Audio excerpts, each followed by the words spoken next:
Disclaimer, there is a huge difference between black water and gray water. You need to check your own local codes. This is by no means a how-to or a should-to. But, as always, if you're going to build something temporary, build it temporarily. And if you're going to do something permanent, do it permanent.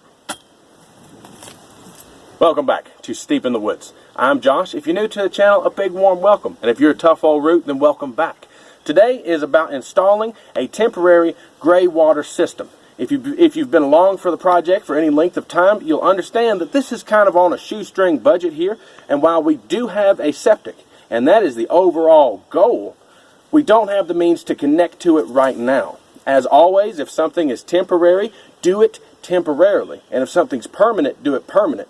Obviously, if you don't have the means to connect to a septic in the correct means, correct way, in a permanent fashion, just put in a gray water system until those funds become available and you can do it the right way. So today, we're going to take just, super cheap. I think I got like $20 in this entire deal. And we're going to put in a temporary gray water system. That way that the area and everything is still maintained in a healthy fashion. A lot of people will just let that water dump out, and I don't want that. I don't want that here. As a steward of the property and as a owner, you need to take the best care of what you have. So the first step, obviously, is digging a massive hole, because you got to put that water under the ground. The correct tool for the job makes the job that much easier. Everything here is self-done, self-made, and self-shoveled.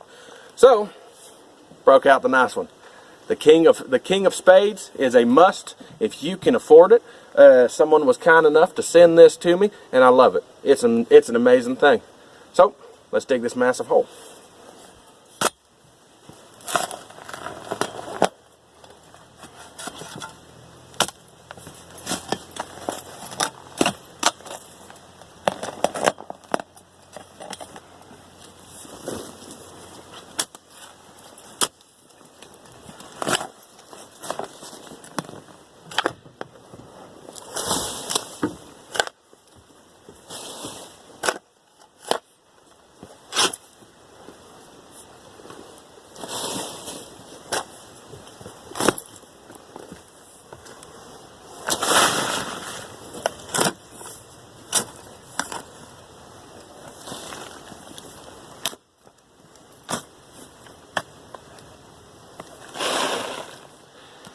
Alright, we got our hole dug. That was easier said than done, for sure. Hit a couple tree roots, but I mean, that's what you get when you're building in the woods here.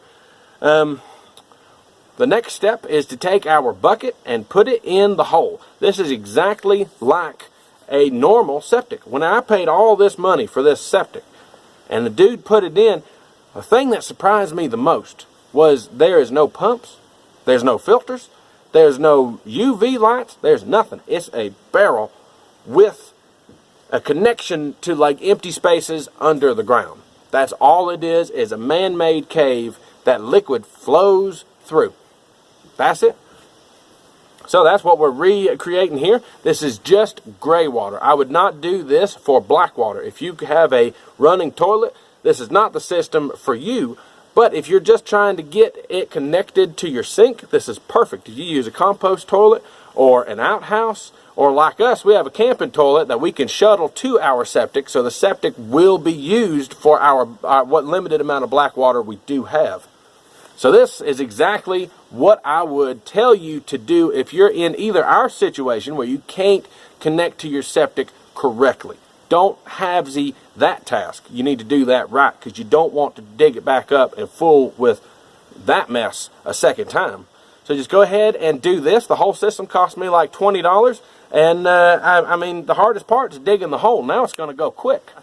I will reiterate one more time, this is a temporary setup. Now, if you want, I mean, you could do whatever you want to. For us, this is a temporary setup until we squirrel up enough money to connect to our septic. I didn't spend $5,000 on septic to go putting in a gray water system for the rest of the time. This is just to fill that gap between doing it correctly and having something now.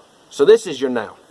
So this here is a barrel that I was able to pick up for free. Somebody just wanted to toss it. You can see somebody used it for some kind of target practice here. Some sort of small divots. So I was thinking, all right, well, you know, this is definitely going to be good for something, but it's already got holes in it, so it wasn't no good as like a container. Then it turns out we needed this gray water system, so it's perfect for us.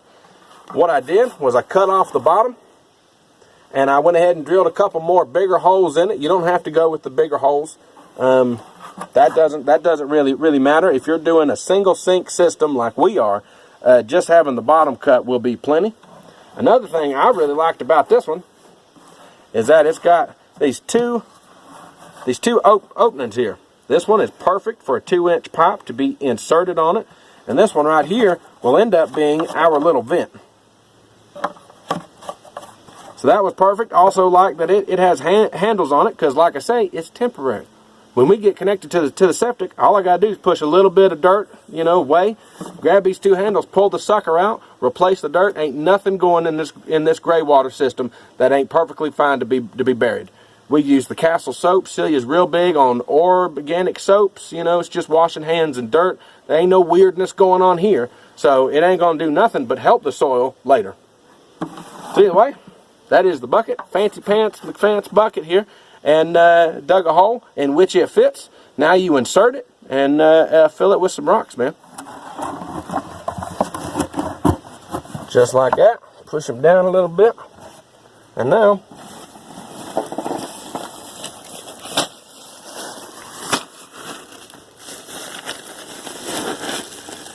I got another bag of just random rocks. The rocks doesn't matter. Just whatever you can find. You can pick them up out of your field. You can grab a bunch from the creek.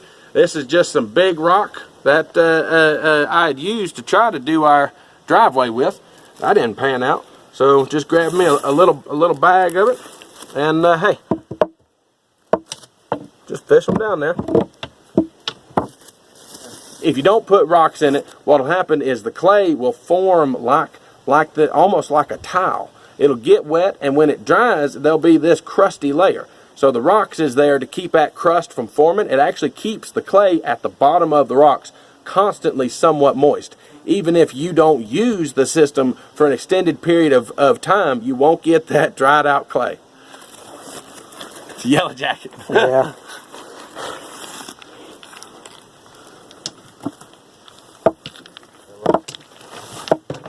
I don't need both hands. 2 for 1 and 2 more for 1. 2 more for 1. We're having a race here. Fun for the fall family here. 3 for 1. 3 for 1. Hey, I had 3 there.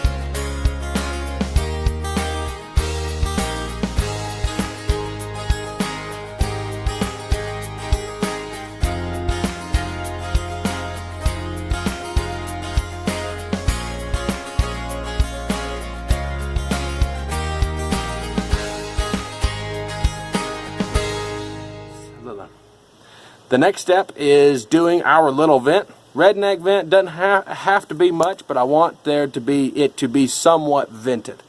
So let's just glue up this redneck vent and finish this up, man, because I'm ready to use the sink.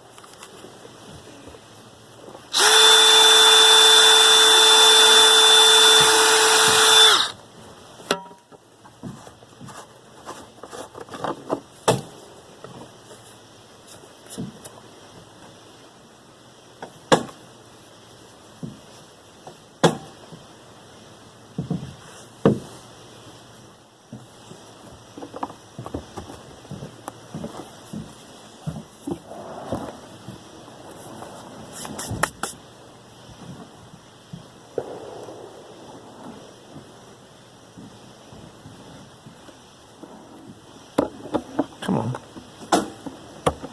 It worked a minute ago.